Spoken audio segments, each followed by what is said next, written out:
Good evening, welcome to one more Love Talk. It's a pleasure to be here with you once again, bringing spiritual intelligence to your love life.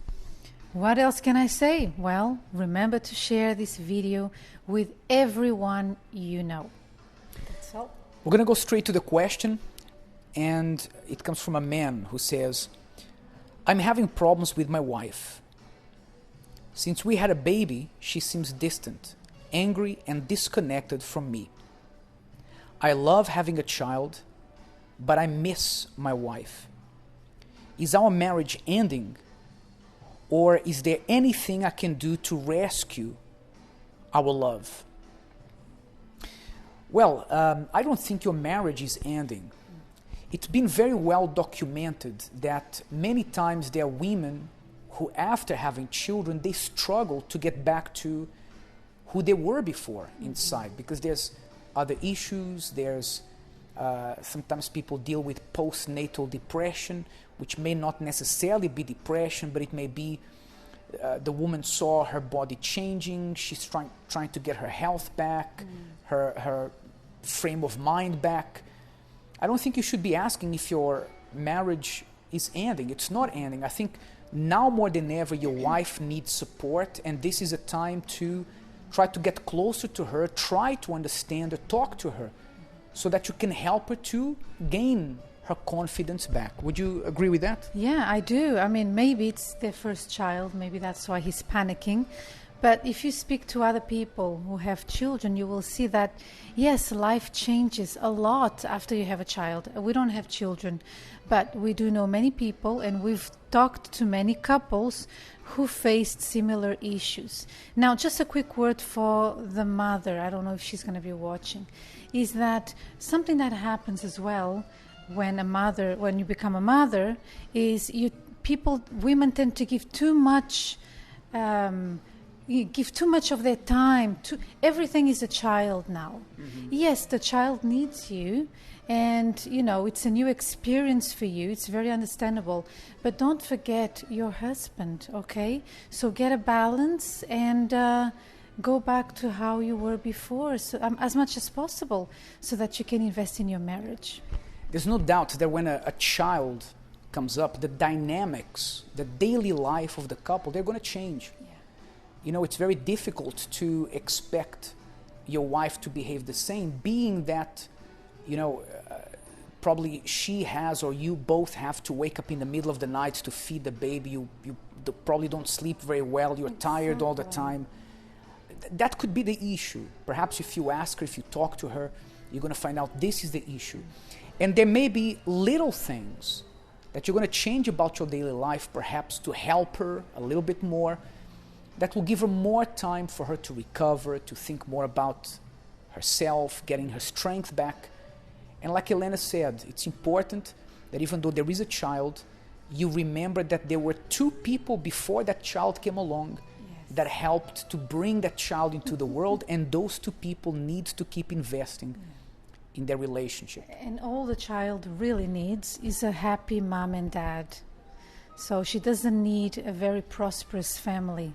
Yes, it helps, but what the child will need as she grows is a solid, family. Mom and dad must be really united and happy. So that's something to think about. Okay. I don't think you should be asking if your marriage is ending. I think he's panicking a little bit. Yes. Maybe that's why I think it's their first child. I think you are panicking, okay? I think this could be a problem with a simple solution. Perhaps a tough solution, because you're going to need to be more hands-on to help, but a simple solution nonetheless. All right?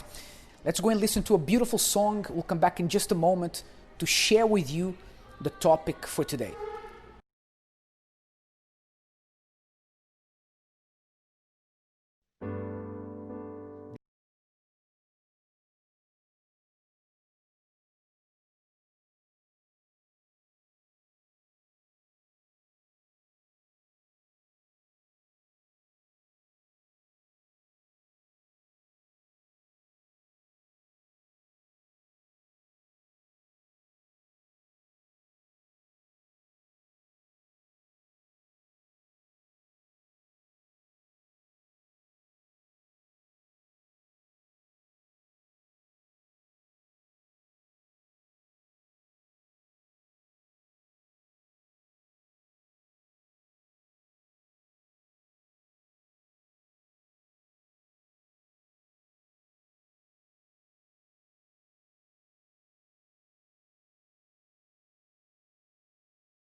take me.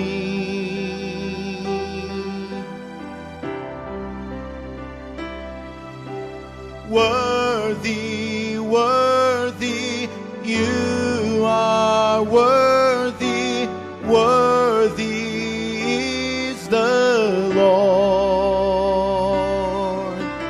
Worthy, worthy, you are worthy, worthy is the Lord.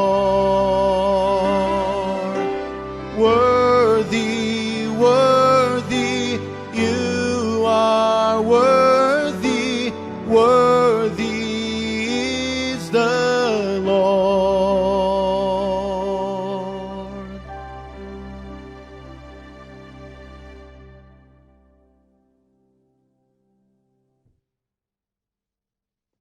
Welcome back. You've probably heard the story of Mary and Martha, the two sisters who received the Lord Jesus in their home.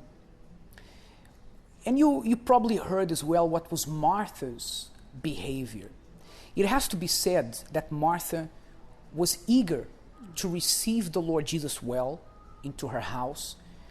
And maybe she was a person who enjoyed looking after the home, who enjoyed welcoming people into her home.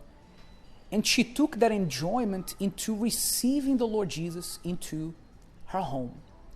But sometimes we get blinded by what we enjoy doing, and we need to learn to separate what you like from what you need.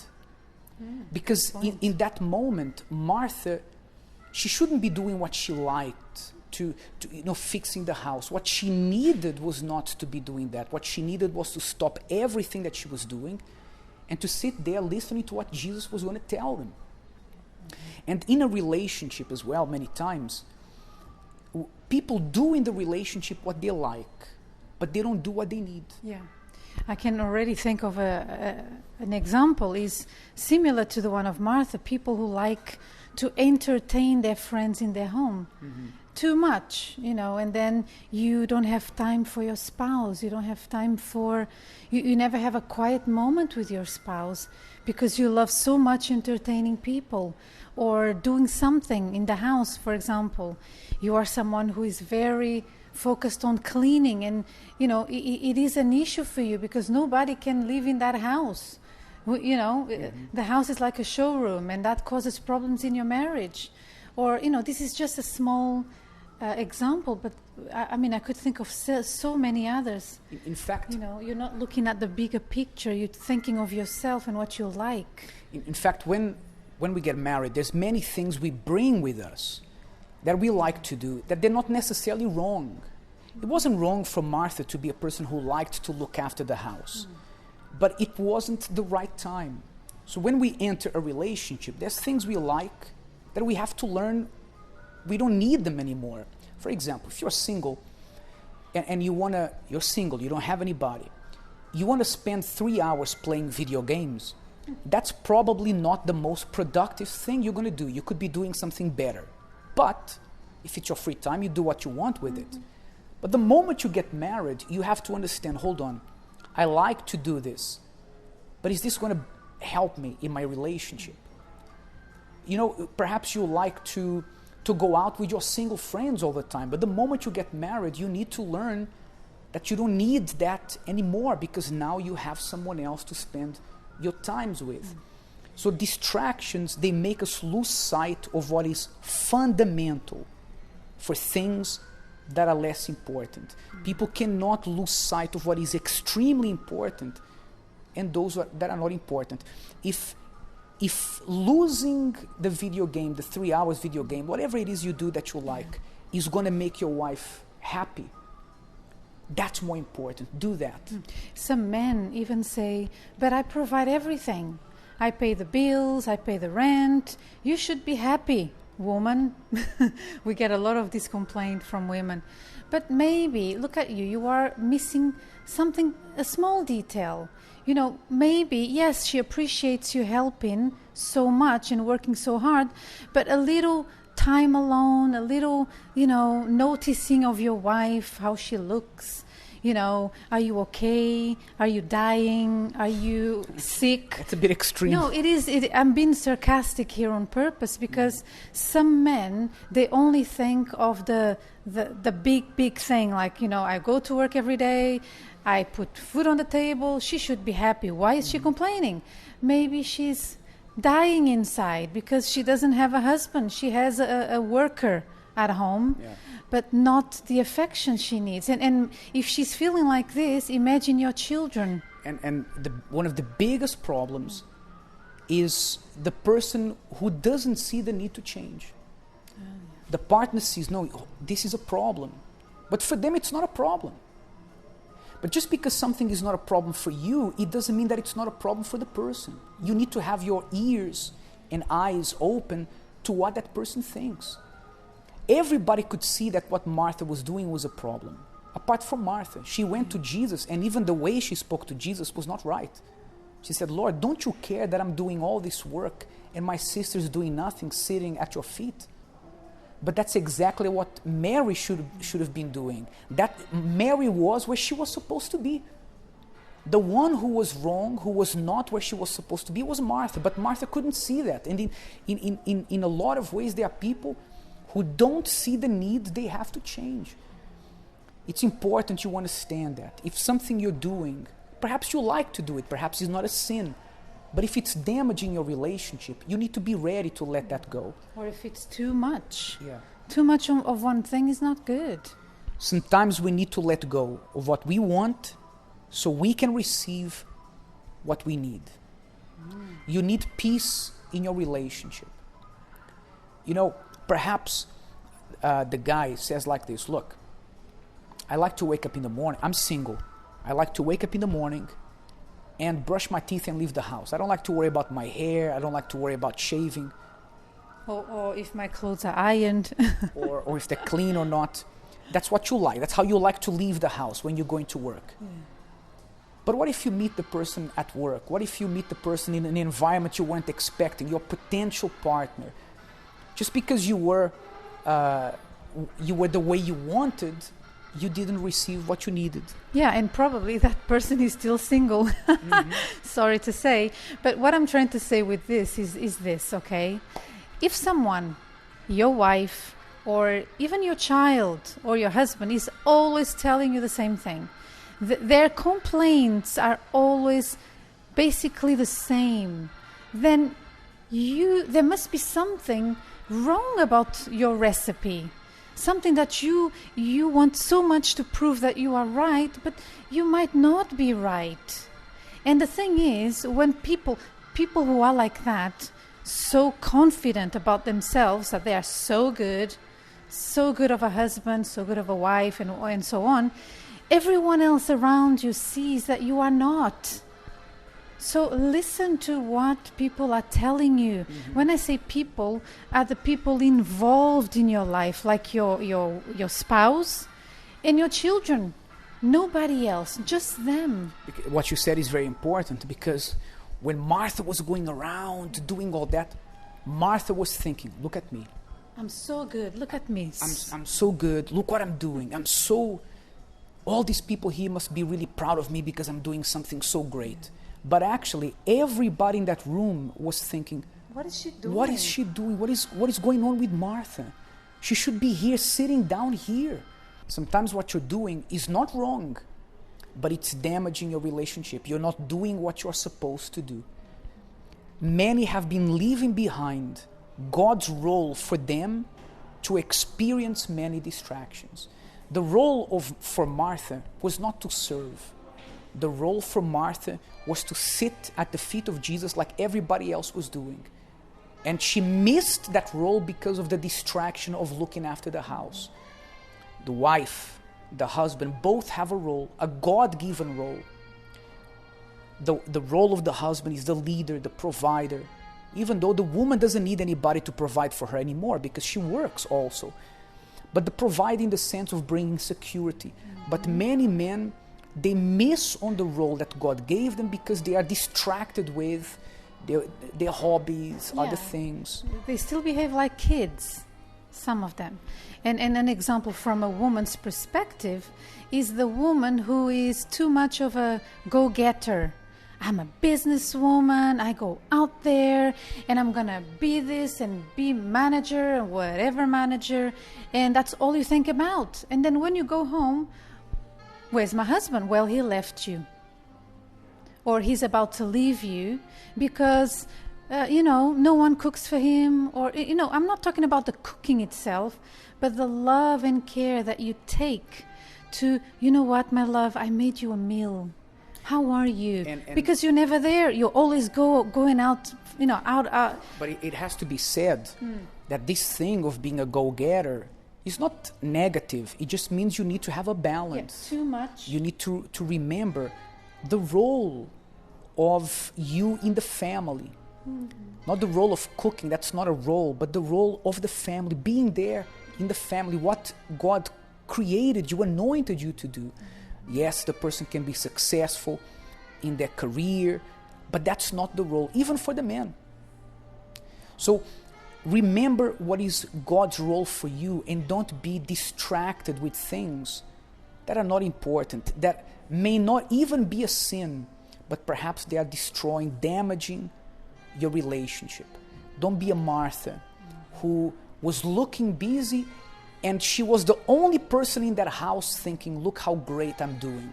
Everybody else was thinking, something's wrong with Martha. What is she doing? This is an opportunity of a lifetime. She should be here listening. And Martha was having the time of her life because she enjoyed that. So she was happy doing that. Sometimes you're doing something that makes you happy, but is damaging the happiness of the other person.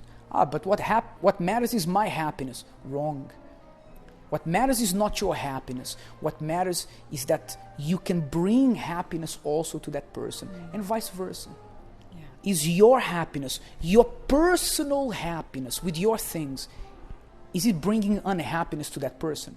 If it is, you're losing and leaving the role God created for you.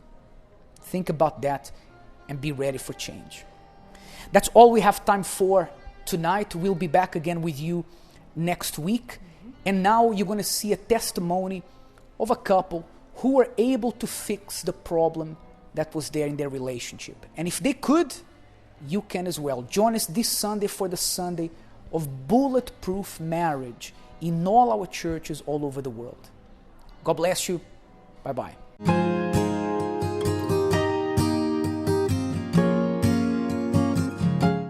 Hi Edward, hi Anna. Thank you for inviting us for the Love Talk.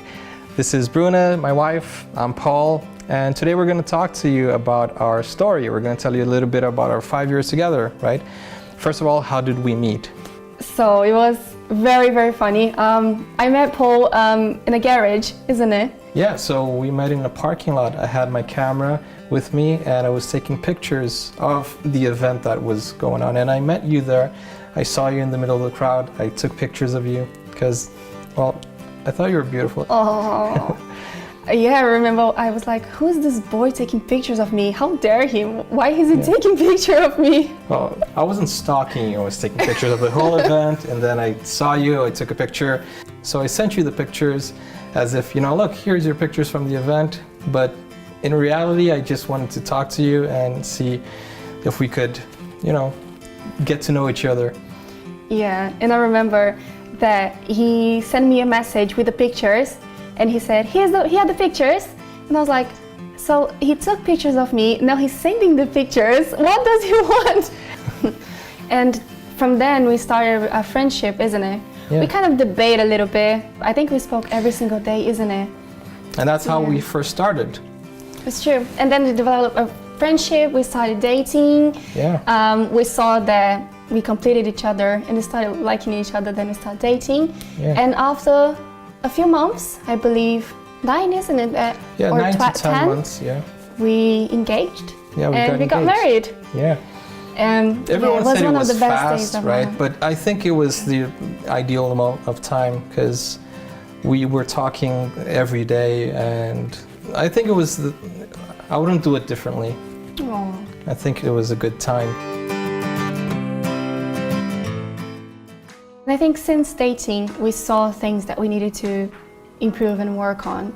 Yeah. Your background, your family issues and family, you know. You thought I was very dependent of my parents at the time because I was living with my parents. Well, I wasn't living with them. I stayed with them for a year, you know. And I remember that you used to be a lot of very independent because of the background you come from, you know. And it I was had a single mom at the time, and you had like both parents, united family, so it was different backgrounds. I was talking to you as a businessman, and you would look at me as a boy like, look, he's living with his parents, what is he talking about? And we started to clash there. And I tried to show you in a different way how independent I was, but it was hard at the beginning, right? So when we got married, the first and second year was very difficult for both of us. Yeah. And I feel that we had to develop a lot of things, we had to work on a lot of things. I think the first impression was what caused all of this, because in your mind you were like very independent, right? And I was very dependent. So whenever I would ask you to do something like, hey, could you fix me dinner? You'd be like, what, don't you have your own hands, right? I remember that. And you would always associate that with me living with my parents. Like, oh, you always had someone doing things for you and you don't want to do it. And I even remember I used to tell you, I'm not your mom. Yeah. It's different backgrounds. And, and we had to learn how to deal with it. But it was something that made us more mature, right? Yeah. It took a while, like it took about first year. Your first year. And what made it worse was we got married, and after like 3 days, we actually moved to another city, newlyweds.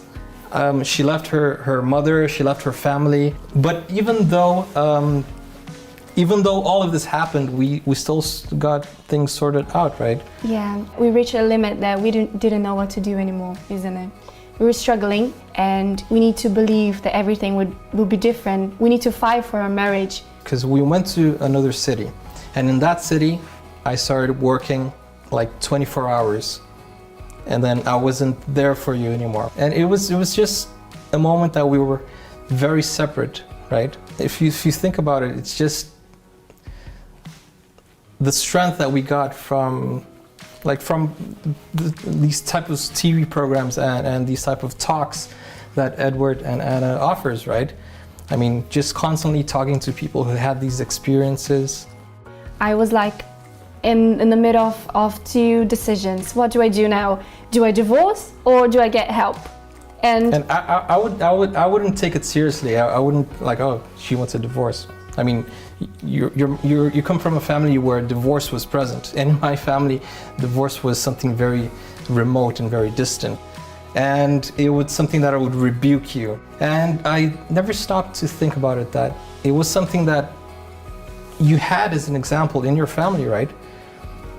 And it was a risk I was taking because I didn't take you seriously when you said you wanted to get divorced. But I think that's what kept us together, right? Because I kept fighting and I kept just going back. I think we kind of ignored the signs in our dating period.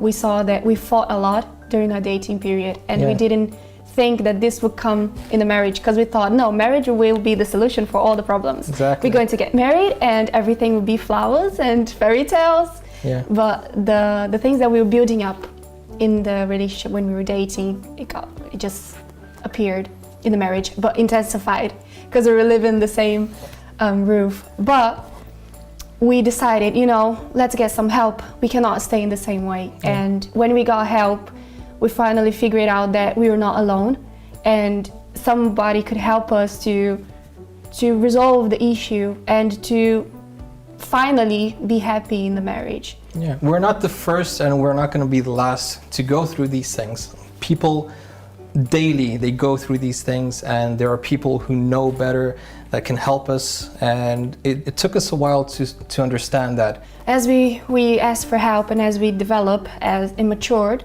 we understood, okay, every person is different, so we adapted isn't it? Yeah. And I think it's a constant fight. You always need to fight against these first feelings that you had, but it doesn't compare as it was in the beginning, obviously, because we learned that we need to fight for our marriage. We learned that we need to understand each other, to be comprehensive, to ignore our feelings, and just move on. And to take each other seriously, right? Yeah. Because you're not me, and I can't make you become me, right?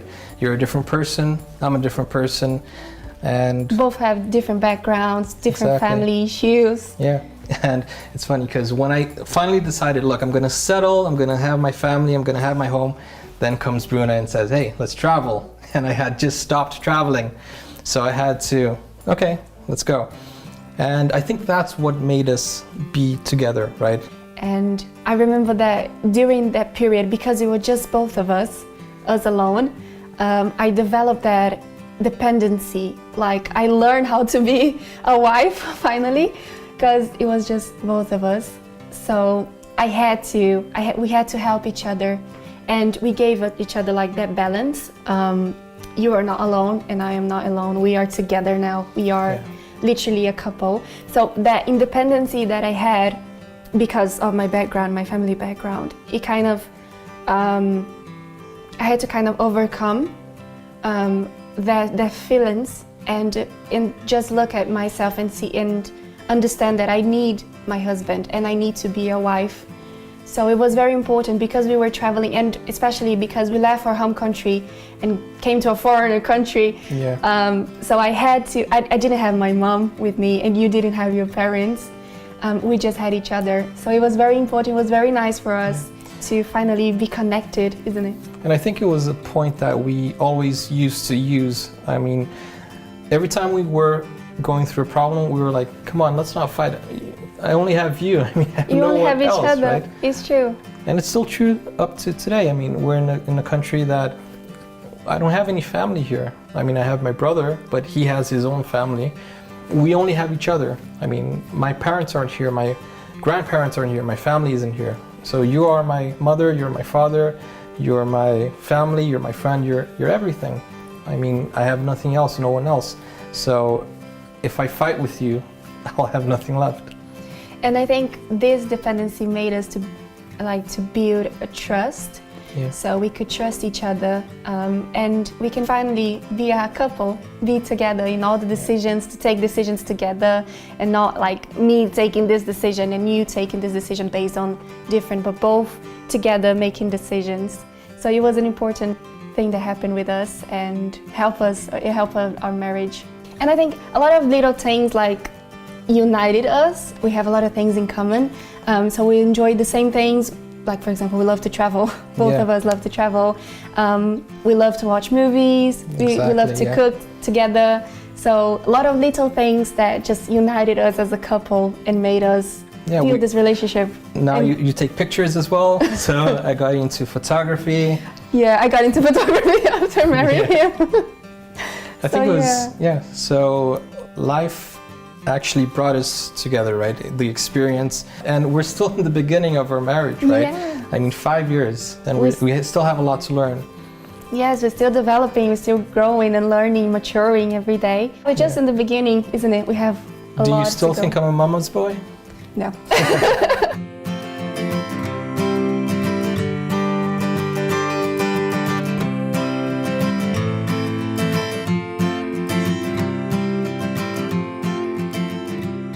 I want to thank Anna and Edward for the opportunity of being here today, the Love Talk. Yeah, to share our story. Our love story. Yeah, it's a true love story. From fighting and thinking of divorcing, to traveling the world, taking pictures, working together, like we're constantly together. I can't get enough of you. Thank you for having us. Bye. Bye-bye.